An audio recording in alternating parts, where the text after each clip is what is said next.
خواجہ نظام الدین محبوب الہی رحمۃ اللہ علیہ نا پانی پینے جایا کرتے تھے. جمنا کا پانی بڑا میٹھا اور ٹھنڈا تھا تو دریائے جمنا سے دور دور سے لوگ پانی لینے آتے.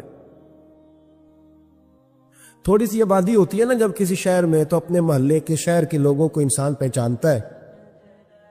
بڑی آبادیاں ہو جائے تو پھر چلو مشکلات ہوتی ہیں. تھوڑی تھوڑی اس وقت آبادی رہتی تھی. فرماتے کہ میں جمنا کے کنارے جب پانی لینے گیا تو میرے محلے کی ایک عورت وہ جمنا کراس کر کے نا پل کے اوپر سے تو دوسری جانب ایک کنواں تھا تو وہاں سے پانی بھر کے لا رہی تھی.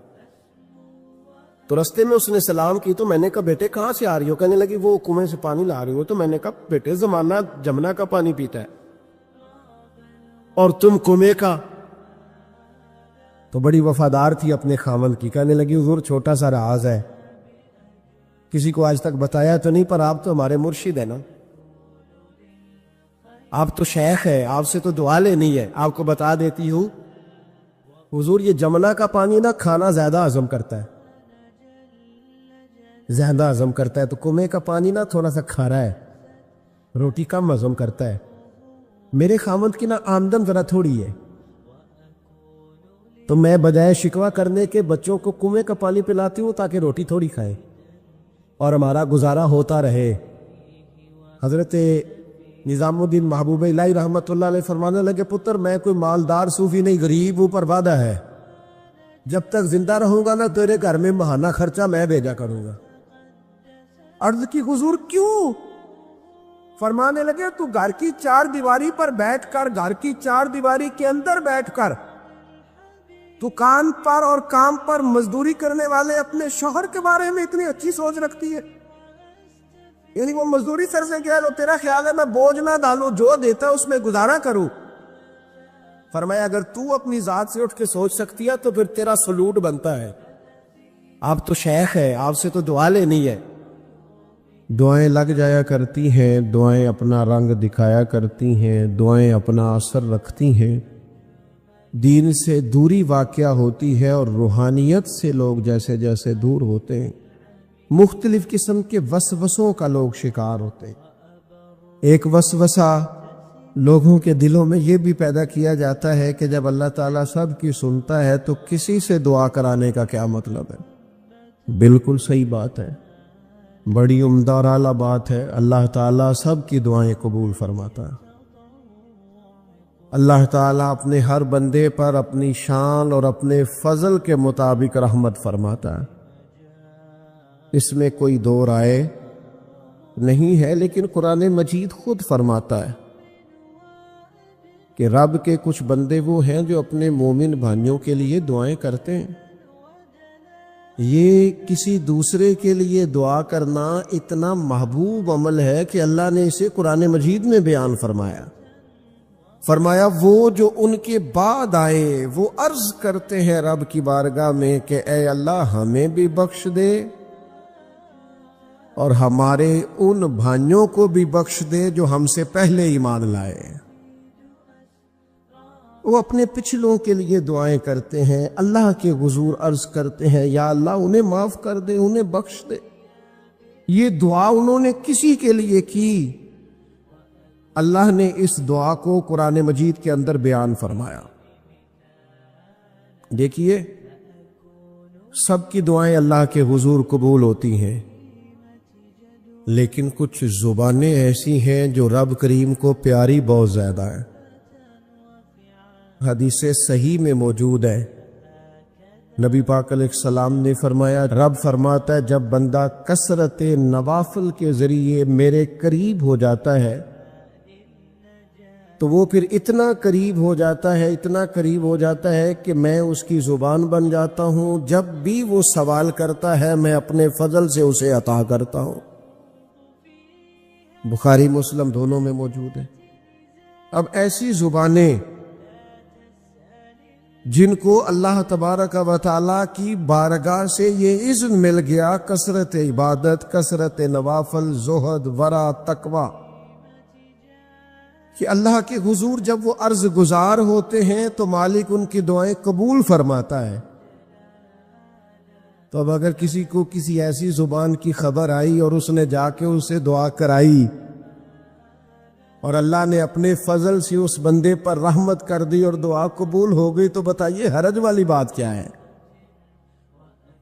اب اس پر بھی وسوسہ ہے کہ اللہ صاحب کی سنتا ہے، آپ نے فلاں کو دعا کے لیے کیوں کہا؟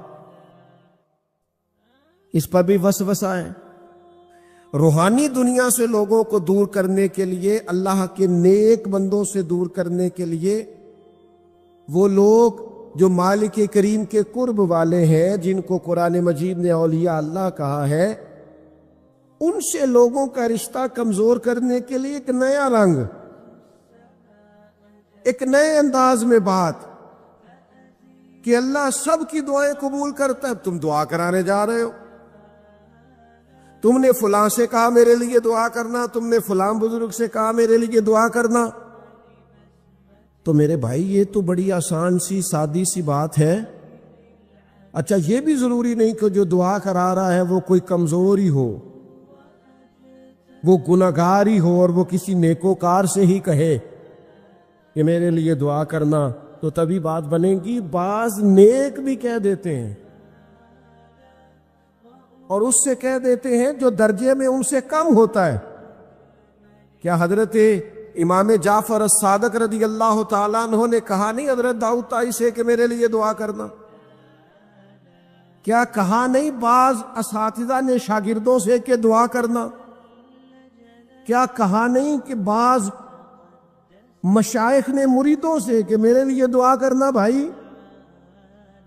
کیا بیٹا اپنے باپ کے لیے دعا نہیں کرتا؟ کیا بیٹیاں بیٹے ماں باپ کے لیے دعا؟ اور سنو نا یار، اس سے بڑی میں آپ کو بات کیا سناؤں، بخاری مسلم میں موجود ہے، حضرت عمر فاروق رضی اللہ تعالیٰ عنہ عمرہ کرنے جا رہے تھے۔ اللہ کے پیارے رسول، رسول رحمت، محبوب رب اکبر صلی اللہ تعالیٰ علیہ وسلم نے فرمایا عمر میرے بھائی ہمیں بھی دعاؤں میں یاد کرنا۔ اب بتاؤ اس سے بڑی مثال کہاں سے لائیں؟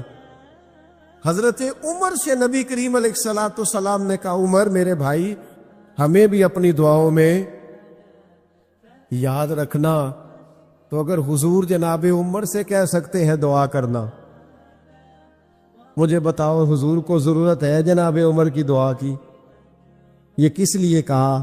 یہ اس لیے کہا کہ ہمیں سمجھ میں آ جائے کہ کچھ لوگوں سے دعا کرا لینی چاہیے، کچھ لوگوں سے دعا کرا لینی چاہیے۔ بس اس سے زیادہ جملہ نہیں کہوں گا، کچھ لوگوں سے اپنے حق میں کچھ کہلوا لینا چاہیے، کوئی گواہی اپنے حق میں کرا لینی چاہیے، فائدہ ہوتا ہے، اس کا نفع ہوتا ہے، اس میں بڑے راز مضمر ہوتے، اس میں بڑے عقدے کھل جایا کرتے ہیں، اس میں بڑی آسانیاں ہو جاتی ہیں۔ میرے عزیز نبی پاک صلی اللہ تعالی علیہ وسلم نے فرمایا جناب عمر سے میرے لیے، حضور فرماتے ہیں اللہ کے کچھ بندے ہیں اگر وہ قسم کھا کے کہے نا یا اللہ ایسا کر دے، یہ بخاری مسلم دونوں میں موجود ہے، وہ قسم کھا کے کہے نا لو اقسم علی اللہ لابرہ، وہ اگر قسم کھائے تو رب ان کی قسم بھی پوری فرما دیا کرتا۔ اور میرے بھائی محبت کے لیے دل ڈھونڈ کوئی ٹوٹنے والا، کوئی جگہ ایسی تلاش کر جہاں سے دعا مل جائے، جہاں سے کرم ہو جائے، جہاں سے عطا ہو جائے، جہاں سے اللہ کا فضل ہو جائے۔ اور پھر ہمیں بھی چاہیے ہم دعائیں دیتے رہیں، ماں باپ کو چاہیے اولاد کو دعائیں دیتے رہیں، اساتذہ کو چاہیے شاگردوں کو دعائیں دیتے رہیں، مشائخ کو چاہیے عقیدت مندوں کو دعائیں دیتے رہیں، بہن بھائیوں کو چاہیے ایک دوسرے کو دعائیں۔ چلیں آپ آمین کہے، اب آپ نے انکار نہیں کہ سارے دعا مانگے، یا اللہ ہمارے بھائیوں کو ہم سے زیادہ عطا فرما، یا اللہ بھائی کو ہم سے، یا اللہ بھتیجوں کو زیادہ عطا فرما، بھانجوں کو زیادہ عطا فرما، اللہ محلے داروں کو زیادہ عطا فرما۔ پڑوسیوں کو زیادہ عطا فرما. یہ مانگو نا دعائیں، اس میں بھلا ہے، اس میں نفع ہے. اب جنہوں نے پریشان ہو کے آمین کا ہے وہ خوش ہو